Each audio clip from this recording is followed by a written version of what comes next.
Okay, so welcome, good morning. This is the first edition of a series of interviews hosted by GDG Inspire. My name is Giulia Dino Giacomelli and I am the founder of GDG Inspire. Every month we will deliver your Stratcom PO, our newsletter that will feature one interview with an expert or a couple or three experts, depending on the subject matter, and one insight edition where we will dive into a specific strategic communications related matter.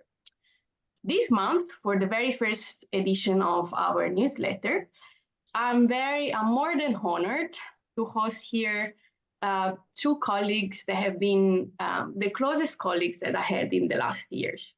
Let me introduce to you Charlotte Collonge and Elliot Grainger. Together, we will be discussing why strategic communication matters and a bit the state of play of Stratcoms in Europe, especially when it comes to dealing with national security.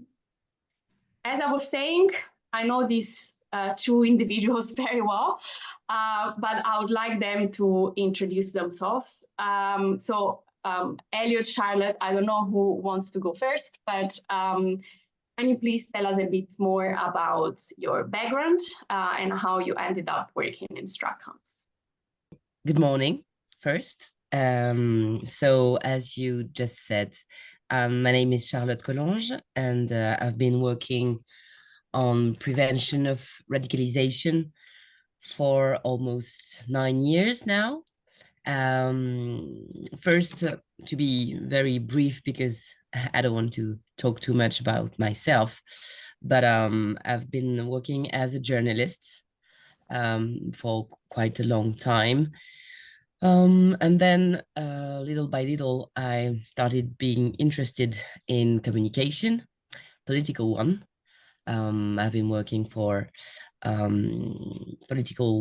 different political parties and for ministers in France, foreign affairs, ecology, and then for the Ministry of Interior in France, especially in the Interministerial Committee for Preventing Crime and Radicalization.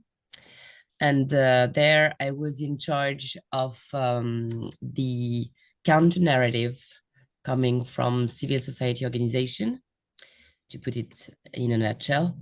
So my role was really fully dedicated to how to identify interesting counter, alternative, positive narratives coming from different organizations, but also coming from ministries, so the institutional communication. I've worked there for 6 years, and then I started working for RAN Policy Support as a functional unit coordinator for strategic communication for almost 2 years and a half now. Hand over to you, Elliot. So actually, there's a lot of similarities there between you and me, in that we both come originally sort of through the political communication route. So I started working in political media operations. So it's very much about the optics of what politicians do to launch new initiatives, to get themselves heard, to have that conversation with the public as part of the democratic process. From there, I went and I did a few years working in television and sport before coming back to looking at really how and why people think the way they do, and why that matters for policy formation. So I started working for YouGov, which is a polling company, as a head of strategy, and that was taking the research and translating that into insight for how we respond to the challenges we're seeing within society.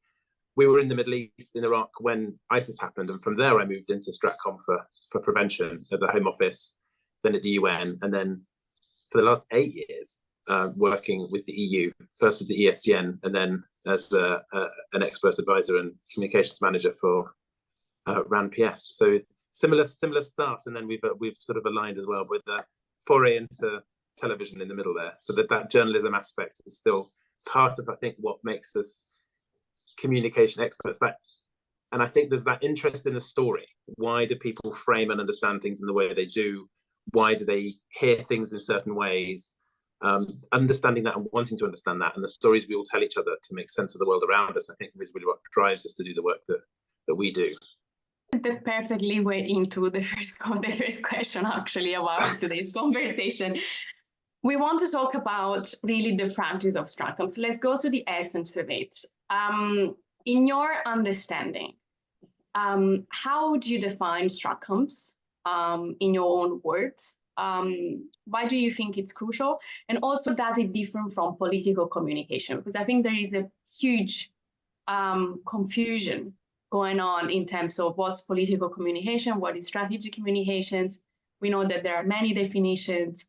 How do you place yourself into this? How do you define strategic communication? Well, Julia, you know that this is something that we've concerned ourselves with quite a bit at both ESCN and then with brand policy support, and trying to understand really what is it we're grappling with. And I think the way I always think about it, which I know is different to others, is that it's strategic communication.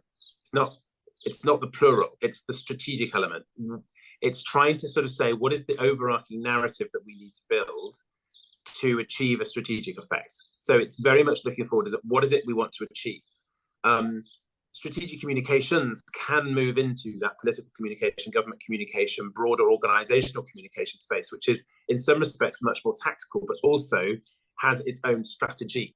So when we are putting together campaigns, they will have a campaign strategy that has an objective, that has an understanding of the audience, that has all the things that strategic communication has.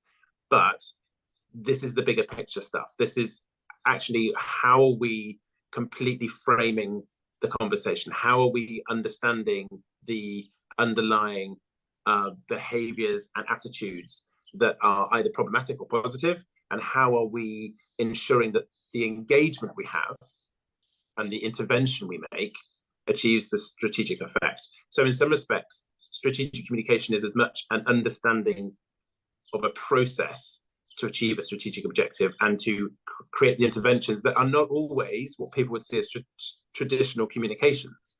It's everything we do to intervene within that space, within that ecosystem, to change the attitude and behavior. And I think that's the thing that's different between strategic communication for national security as I see it, and I think others do, towards the more tactical strategic communications, which is the way that a lot of organizations and individuals will see it when they're trying to do good campaign work.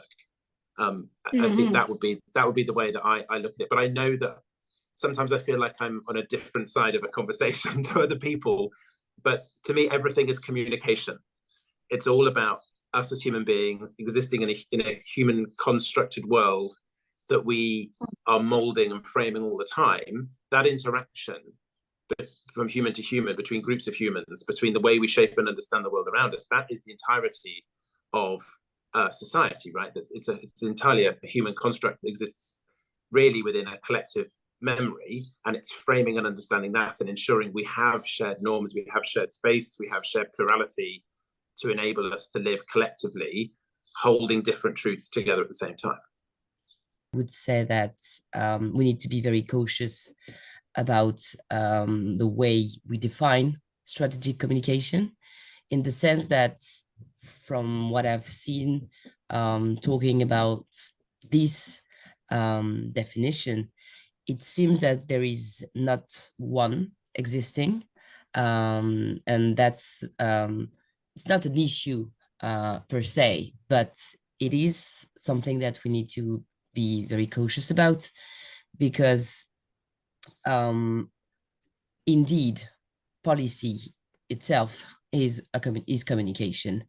It's not only about talking, not only about narratives, not only about how to communicate the messages that you send.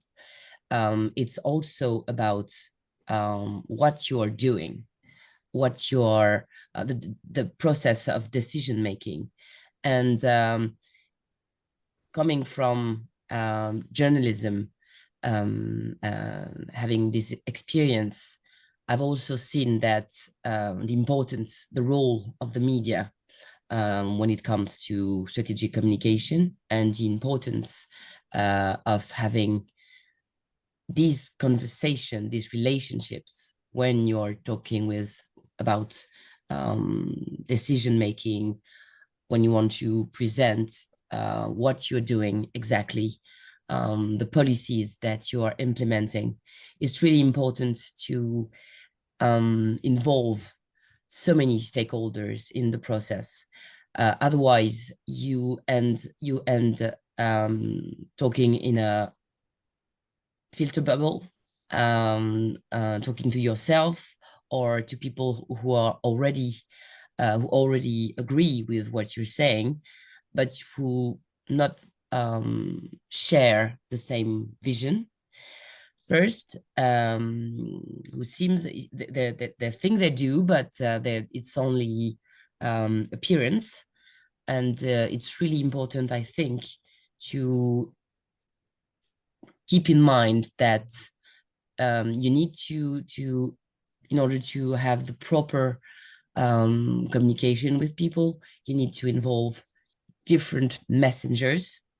You need to have this conversation, this relationship with the media, with the civil society organization, with civil society in general. The private sector need to be involved also, because otherwise, coming from, as I said, having this experience also in political communication, I think that usually decision makers, policymakers think that you only need to have the proper campaign. You need to communicate on social media, on TV, in the press, and that's it. That for them, this is strategic communication, but it's a very narrow-minded way of thinking, in the sense that it's much more than that. It's everything that you are doing, the way you are saying, the way you communicate, how you go on the field or not, the people you meet in order to explain what you are trying to implement. So that's really something much more than only communication. Let's say in an ideal world, let's forget your experiences. But in an ideal world, how do you see that enshrined into, government's approach? In an ideal world, it would reframe that whole approach the way you just framed that question, in that governments would see all policy intervention as communication. So it's not saying this policy needs to have a communications strategy to go with it. Yes, it does. You need to have media handling. You need to have hostile Q&A. You need to have a public rollout. Yes, but the policy itself is also a form of communication. It tells the world what you're prioritizing. It comes from a political decision. It will influence the attitudes and behaviors of the communities in which that intervention happens.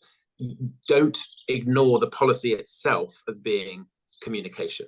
That's the thing that I think needs to shift in the way that governments often look at these challenges. Some governments are better than others. Some government departments in different governments are better than others. Health is usually actually very good at seeing intervention as a part of a communication, but it's not the standard way of looking at government action and how governments interact with the communities they serve. Just to match also what Elliot and yourself said, I think there are two very complementary things. That on the one hand, communication is everything. That having a sort of PR only approach is very limiting and is not what Stratcoms is. It might be part of it, but not only. I think Elliot was also making the difference between Stratcom and Stratcoms. And I think both of you, in different ways, highlighted how much this process should be participatory and multi-stakeholder, to make sure that the message goes through, but that we have all the partners into the process of developing Stratcom. And I think that's the interesting thing that Charlotte said, and you've picked up on there, is strategic communication is concerned with the process, whereas strategic communications talks about messengers and understanding audiences. All of that's valid, all of that's really important, but the process by which you engage, the process by which you understand it, the process you take to get to the decisions you make, that is strategic communication as well. The architecture that you are operating within, how you do it. And I think one of the things, if we're looking at our background with policy, is too often communities feel that the policy is being done to them because it has been created in a national security framework. Obviously, it's very important, but the implementation of that hasn't then been done in a more democratic way. And I think sometimes we forget that the perception of how things happen and the way they are implemented will define the effect. And obviously, if we want to have the strategic effect we want, we need to be understanding that as well and seeing that in there. We have, the three of us, we have done work in the last years on these topics at several levels. We have found the main finding of, in fact, our analysis is there is an ongoing decline in the liberal democratic narrative. And we have identified three vectors contributing to this outcome. The first is a fragmented narrative landscape. So moving from a threat, national security threat that was ideology-driven, hardcore, into what has been defined as forced organizational extremism. But also we have observed that whether a malign actor is a state or a non-state actor, all of them contribute to the erosion of democratic values. The second vector that we have identified was a diversified media landscape, where private actors have increasingly gained policy powers, especially when it comes to the definition of freedom of speech. And the third one is low Stratcom's response by governments. Now, question is for you, from your perspective, we are talking about big stuff here, very complex, messy, multifaceted challenges. How do you think, realistically, Stratcoms can address the decline of liberal democratic narrative? It's a big question, I know, just get in your brain, pick in your brain on like this multi-$1 million question. It's a very complex question, indeed. But I think coming back to what we just said about this, I think there is a misunderstanding between the elites and the general public. I think that that's where Stratcom is a very important tool that need to be used by policymakers, in the sense that I think that they need to really understand that they need to address the causes rather than only focusing on the symptoms. There is this huge gap between what policymakers try to implement, to incarnate also, and what people understand of it first.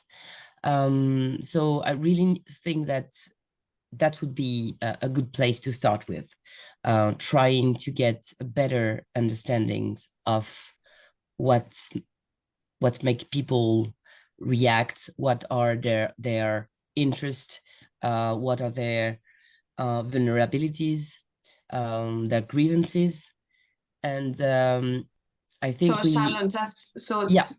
what you're arguing is, and correct me if I understood wrongly, but is that Stratcoms can help kind of bridging that gap between policymakers and policymaking and what policies are put in place vis-a-vis how society perceives those policies and how much aware are they of these policies. Is that what you mean?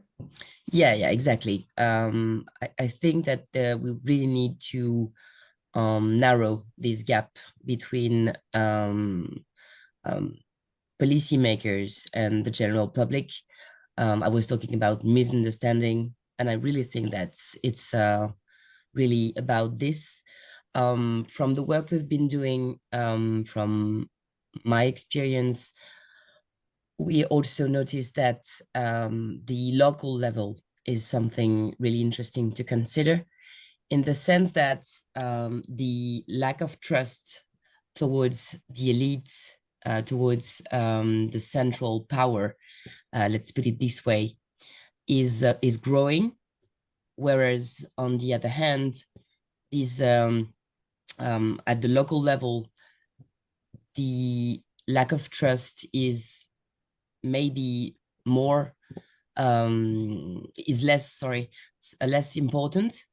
There is more confidence in local politics, in general. That's something that can be considered in very important numbers of European countries.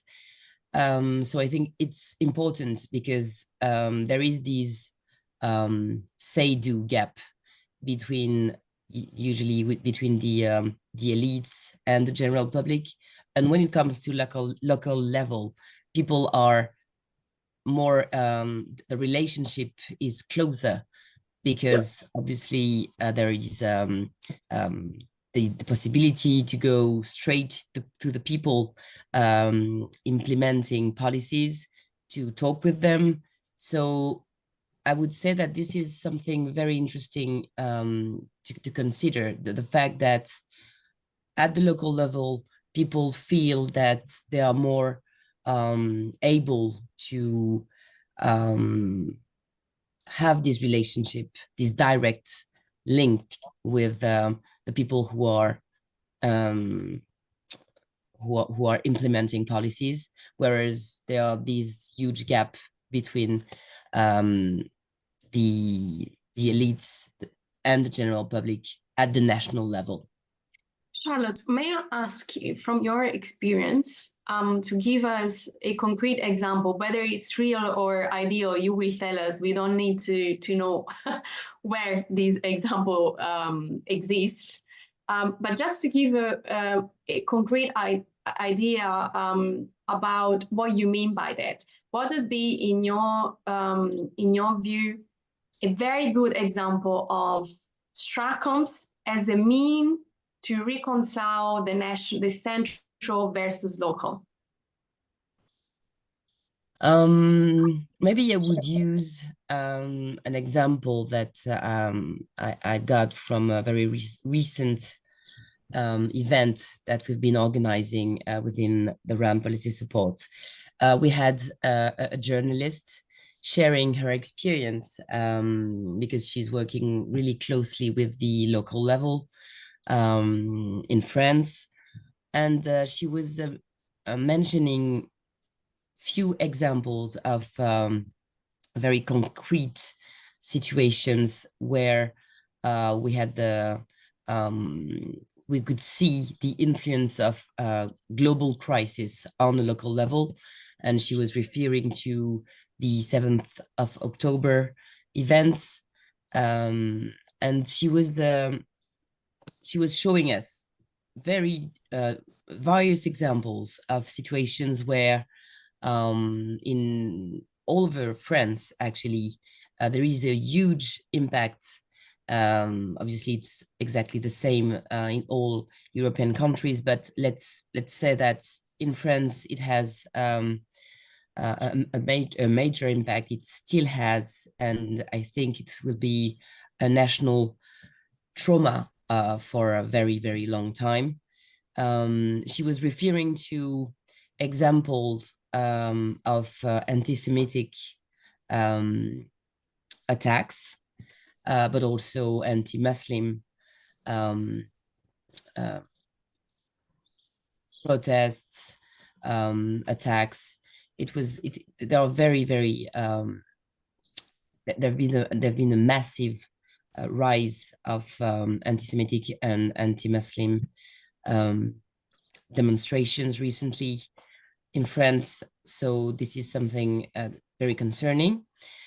And what she was mentioning, sorry for being so long, but she was mentioning the fact that at the local level, it was easier to get responses from local government. They are more engaged with journalists on the local level. It's really easier for them, for journalists, to have direct conversation. They just need to grab their phone and they can have very rapidly answers, concrete answers to what is going on. Not saying that it's easy for local government, local policies, local police, sorry, to have this conversation. The what is at stake is still complicated, but the fact that there is an ongoing process, an ongoing information between the two, an ongoing conversation is key, because it allows the general public to get a sense of what is going on. It's a process, it takes time, it's complicated, but still, if you can have these conversations, it's really help to narrow this gap between a concern coming from the general public about a crisis, whatever it might be, a global or a very local one, and an understanding of what policymakers are trying to do. Elliot, from your perspective, I mean, Charlotte has, I think, highlighted a very important point about the need for STRACOMs and the potential for STRACOMs of in bridging really the gap between central and local. She has just given an example of what's going on in France with the post October 7th protests, and how much really at the local level, sometimes governments can do things that at the central level would just take longer. And so therefore they would be jeopardized in a certain way in their effectiveness.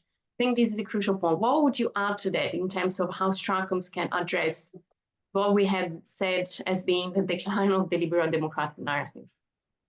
I start with the same way that Charlotte started. It's a very complex question, and I think there's very different ways of looking at it. And I think Charlotte has touched on there the say-do gap and the distance from the governors to the governed, and how that creates frustration. I think the thing I would add to that is that the expectation of being able to speak to your leaders has changed.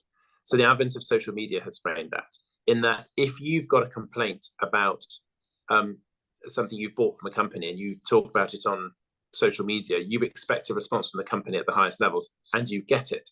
And the ways companies frame their communication with their customers is very much, you feel like you're being spoken to by the most senior levels. That isn't always the case, but that's the feeling you get from the companies. And when it's done well, that's certainly how it's done. Government communication and government use of social media is still hasn't caught up with that. And I think that has created this sense of frustration, which doesn't help with this sense of decline of,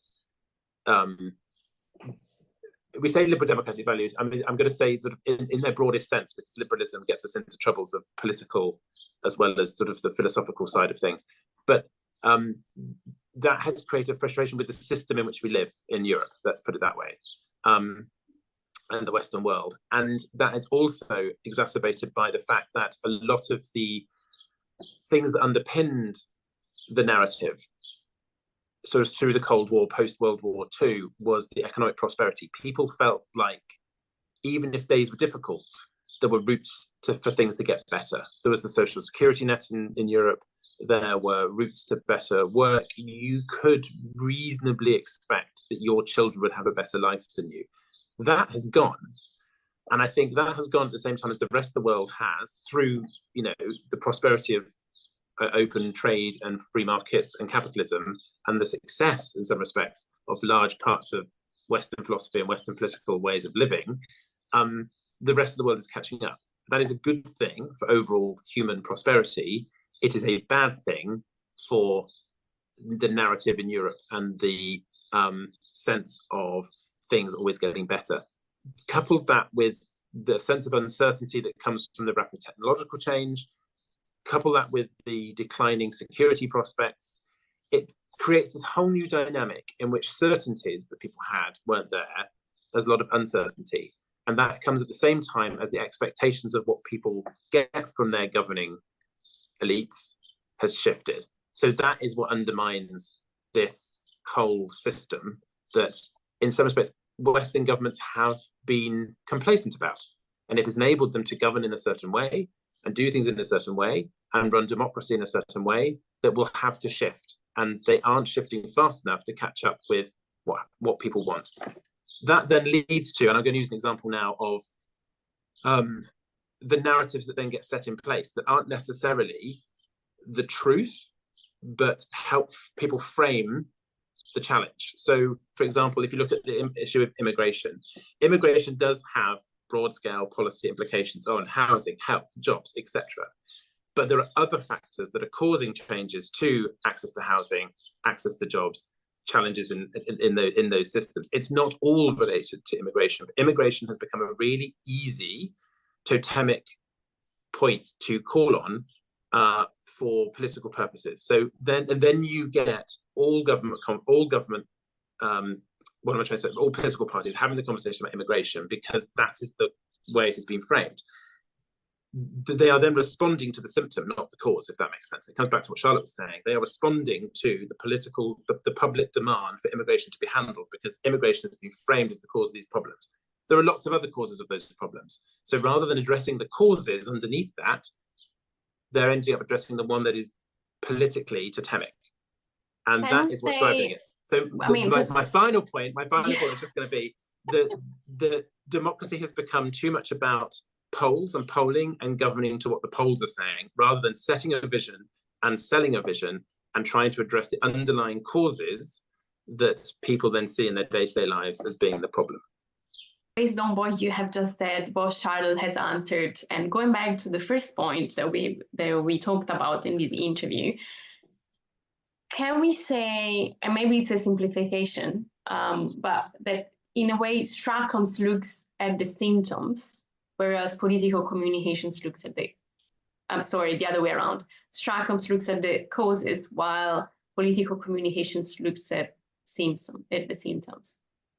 Communications, in some respects, is just another form of PR. It is about framing the current government or the current opposition as having the answers in a simplistic form to what are very complicated that can be sold to an electorate to buy. Strategic communication is looking at what is the strategic effect we need to achieve. So political communications will have an element of that, but strategic communication, when done well, should come at it from a different starting point, which is why at the beginning I said it should be an inbuilt, ingrained approach to how policy is understood and delivered. And it is. There are lots of government departments that do that. There's lots of approaches that do that, but it isn't always the way it's done. And it isn't, often it's like, well, the communication approach would be, what is it we need to say to make this look good, rather than what do we need to say to make this successful? Connecting to this point, again, in our, let's say, joint professional path, we have worked a lot with policymakers. And something that we have heard repeatedly is it's very hard to sell strategic communications to our hierarchies, justifying a slow response by governments in terms of Strachan's. At the same time, so this is one side of the story. The other side of the story is that actually we have plenty of research carried out, at least in the last 5 years, by esteemed researchers, showing that there are huge foreign interferences in the information ecosystem that not only are real, but sometimes have led to kind of existential threats to democracy. So I know it's a very cheesy question, but why, in your view, liberal democracies struggle to defend their narrative? Can you perhaps, guide us through also what are ethical challenges of narrative defense within democracies, just to have an idea of why we are all saying that the threat is there, but At the same time, the Stratcom's response is low. Okay, so there are two things I think that undermine that, or undermine the ability sometimes of Western democracies to defend themselves fully against foreign interference. One is the simple plurality of voices that we allow in democracy. So one of the things that works for extremists and works for foreign interference is they come in with hard and fast black and white. Whereas for successful Western democracies, our success has been our plurality, and we have to hold space for that. We're getting bad at it, and we are the sort of idea of freedom of expression and problems of polarization are at the forefront. They're not new. The difference is social media amplifies that, and we see it all and we hear it all, and it's much more visual and much more visceral in that it mobilizes crowds to the street much more readily. But that has always been, or should always be, part of what a Western democracy is. It enables people to strongly disagree with each other. The purpose, though, of foreign interference is to undermine the ability for that to hold, for the ability of multiple truths to exist. It purposefully wants confusion. It purposefully wants distrust. It's really easy. Therefore, it's also able just to throw myriad random conspiracies out there and see which one sticks. The challenge we have as Western governments is we are adhering to a narrative. We are trying to hold multiple truths at one time. We are trying to create the balance between different arguments. We are trying to hold different constituencies and mediate between different challenges and find solutions through the middle. It's much messier than authoritarian regimes who can just decide and do, and half the population gets sent to a war which treats them like a meat grinder, so be it. There's very little democratic discussion. We have that freedom to have those conversations, and that is messy, and it's open to exploitation by others. On the other hand, we don't advocate the strength of that enough. There's a fear in government, there's a fear in society of being seen to do any form of propaganda. And it's not propaganda, it's defending what it is you believe in, and it's defending what we as a society have built and fought for and claimed for ourselves over the last 7,500 years. We do this whole conversations that both Charlotte and I have been involved in from the sort of idea of national values, and that's good, but they're framed in a way that are very ethereal and out there, rather than actually saying, look, you have these rights to do this. You can protest, you can disagree, you can write to your MP, you can vote for someone else. You have all these freedoms.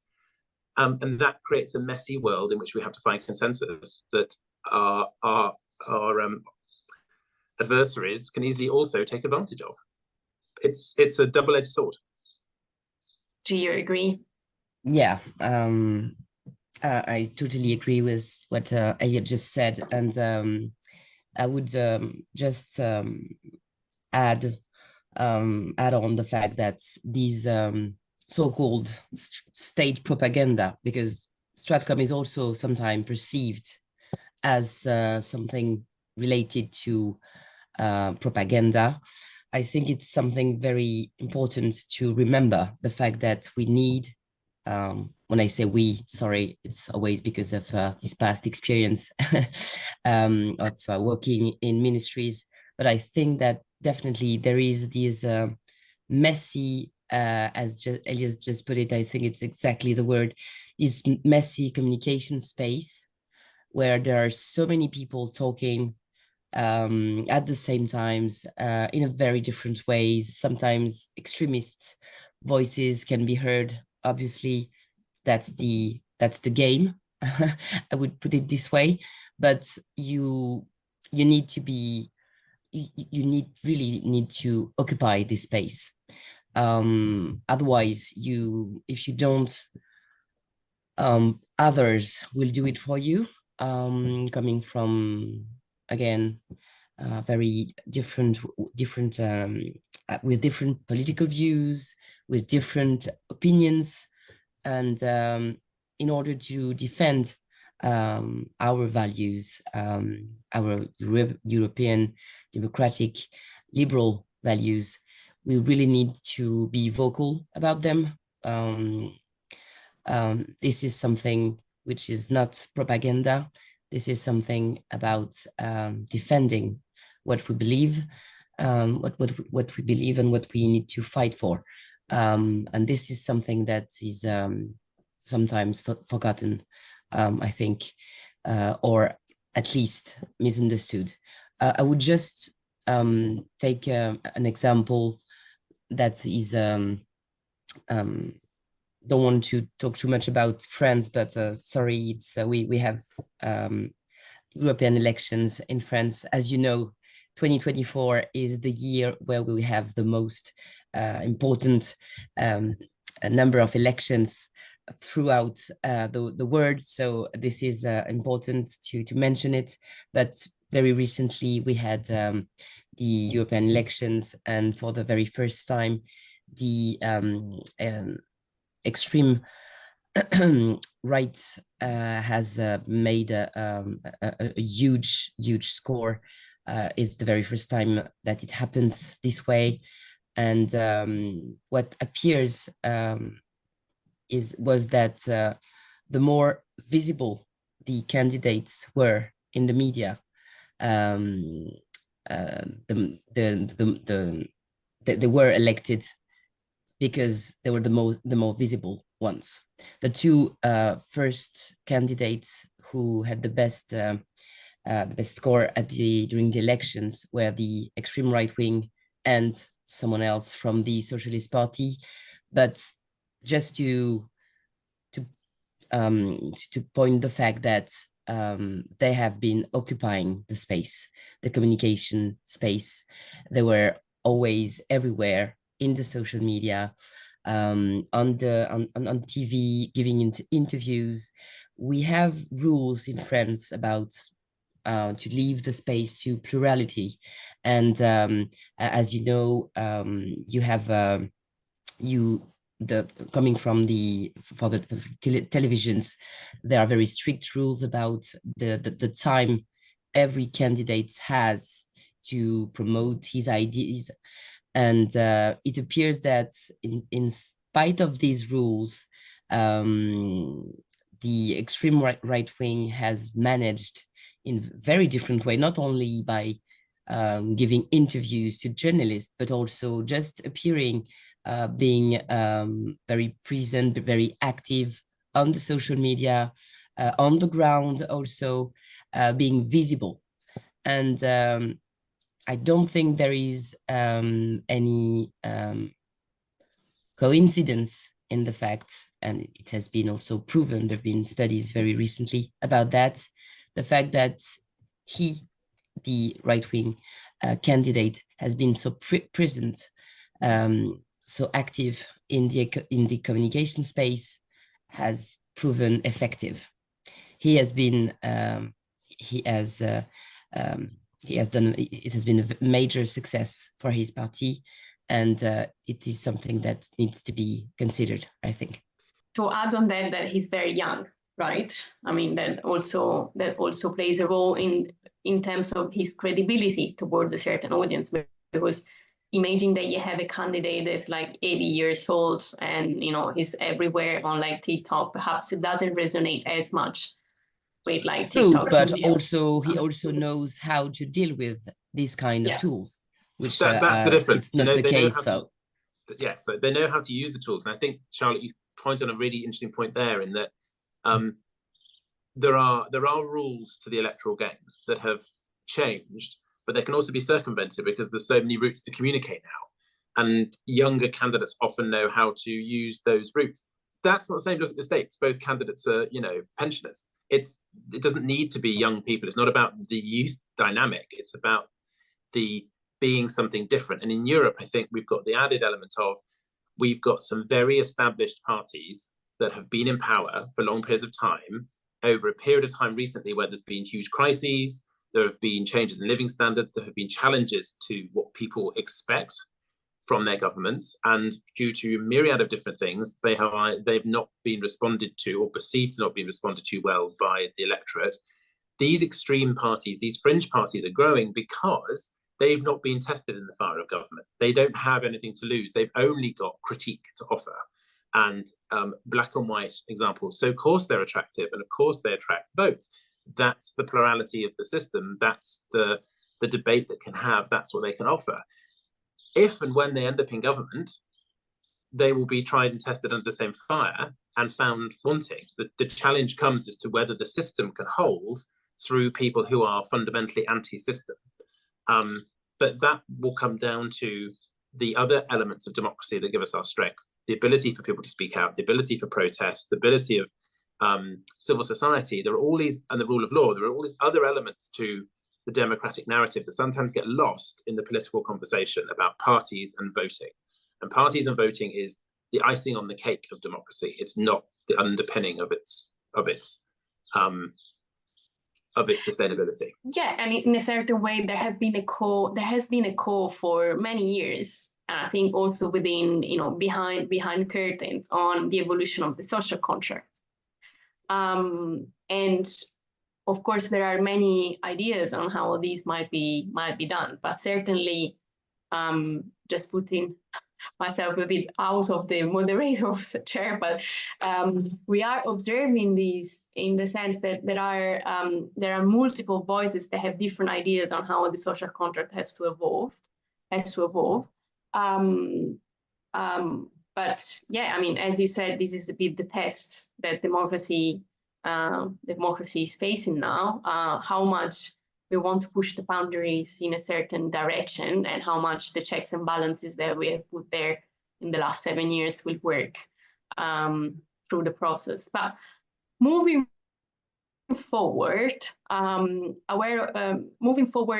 let's try to make somehow a forecast. I know that we need evidence that of course we cannot gather in a 60-minute interview, but we have discussed about the challenges, about the past, about the present, about research that has been done, about foreign actors, domestic actors undermining liberal democracies. How do you see that evolving in the next few years? So let's give ourselves 2030 as a sort of target. How do you see the future of Stratcoms evolving in a way that it kind of hopefully acquires relevance within policymakers? I would say that in my views, I would say that one of our major challenge is the need to tackle polarization. I really think that what's coming is a more and more divisive narratives, are more and more divisive narratives. And the fact that we have so many polarization growing everywhere in Europe, the fact that people, because or thanks to democratic process, can be more vocal, can express more easily the way they think,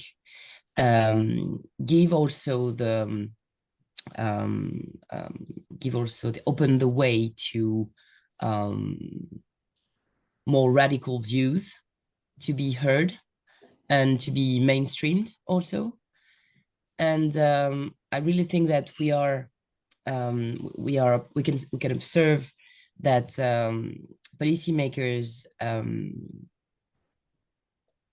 are also using this, are also playing on this, playing with matches, but that's how it is. And I really think that one of our major challenge is to be cautious about this polarization growing. It is a strategic challenge, and I don't see in any European countries that it is really taken seriously. That's a real concern I have from my end. The fact that we have so many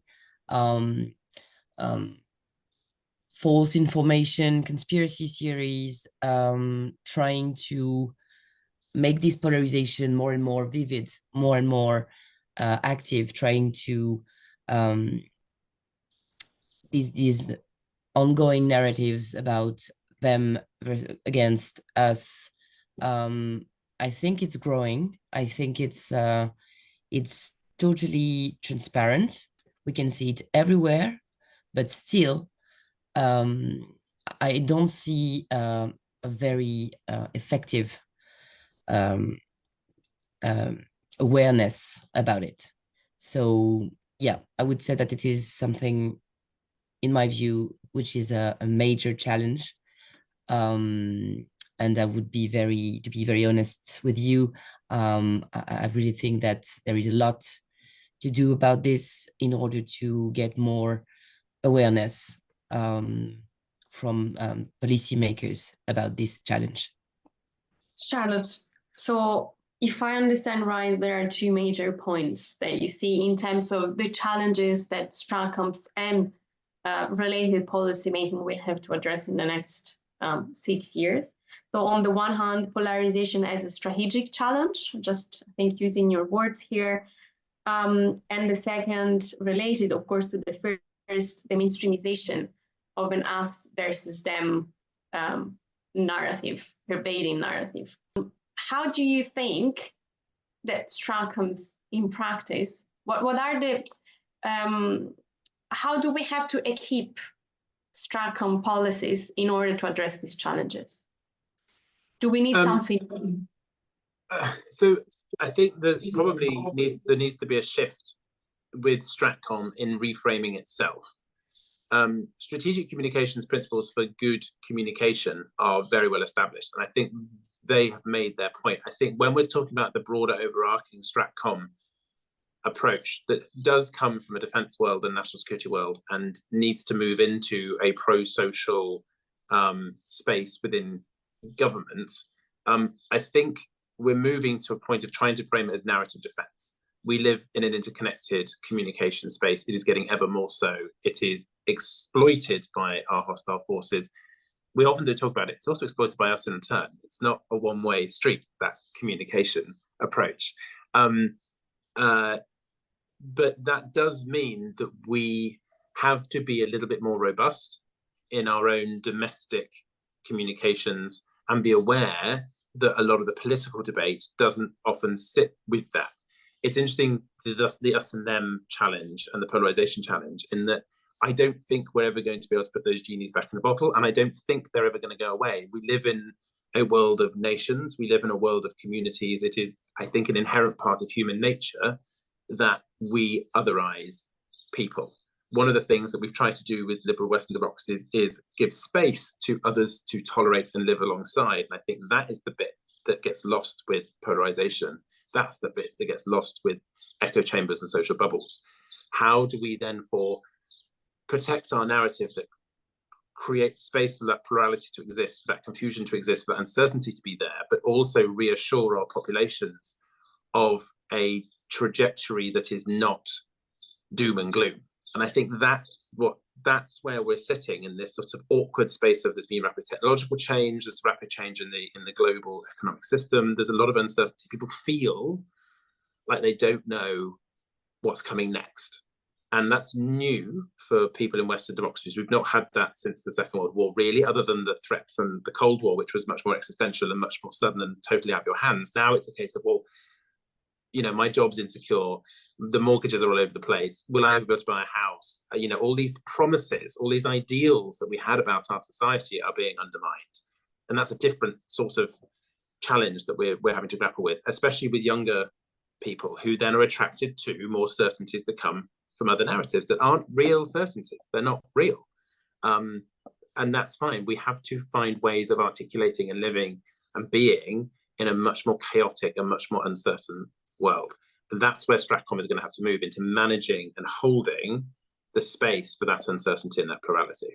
Thank you, both of you, for this very insightful conversation. Before we say goodbye to each other, I wanted to ask you if there are resources, books, tools that have been particularly helpful to you for your work and that you'd like to recommend to our viewers and readers. Charlotte, you want to go first again? Do you have them on top? I can go first, but I would say that from my end, and don't judge me too roughly, but I haven't in mind special books. I would just pay you a tribute in the sense that one of my Bible has been the SCN Compendium. It has been a major, really a major, an important tool for me during the years I've been working on Stratcom. I've also recently discovered a book which is about communication, not strategic communication per se, but I think it's also interesting maybe to mention it. I've discovered it through thanks to colleagues of mine. The book is called What Makes People Tick. It has been written by Chris Rose, and it's very interesting in the sense that it gave a new approach of how you can perceive society, how people can be have different dynamics and values that you need to consider in order to address their own grievances, expectations, and so on. So yeah, that would be it from my end. Elliot? I always think everyone should by now have read Peter Pomerantsev's This Is Not Propaganda. If you haven't, read it. It's really it's sort of framed a lot of what we've been talking about today, but it also has its own obviously things to say. It helps rethink about the communication space, which I think is very useful. My other thing would be to read other areas around the broader battle of ideas, because really that's what Stratcom is about. It's our understanding of the world versus the extremist understanding of the world versus the conspiracy gobbledygook understanding of the world. Why do people want to believe the world is framed in certain ways? That is really where we're the space we're in and what we're talking about. We're talking about Stratcom in that overarching sense. We live in a society that has certain rules that we're pushing. Why do they exist? Why do we hold those rules? As one of the things that I've been doing a lot recently is looking at the impact of AI on the communication space and how we as governments use or could use AI to respond. That you have to end up having conversations about what do we mean by accountability? What do we mean by transparency? What do we mean by equality? Exploring those concepts through other prisms helps us a bit understand what it is we're trying to do with Stratcom and what it is we're actually trying to frame within communities when they're attracted to extremism. And I think reading around the topic is a huge part of that, and just constantly engaging with the new ideas that are coming out of there. There's not a lot of people who talk about Stratcom, and a lot of it comes from the military world, a lot of it comes from national security, and so engaging with each other, exploring from other ideas, exploring from other areas. Health again comes up. And in fact, the other edition of this month's newsletter would be the civil versus military use of Stratcoms. Exactly. So we really want to frame the conversation in that matter. Thanks a lot to both of you. It's been really lovely. And always good to see you. Yeah, likewise. Bye-bye. Bye. Bye.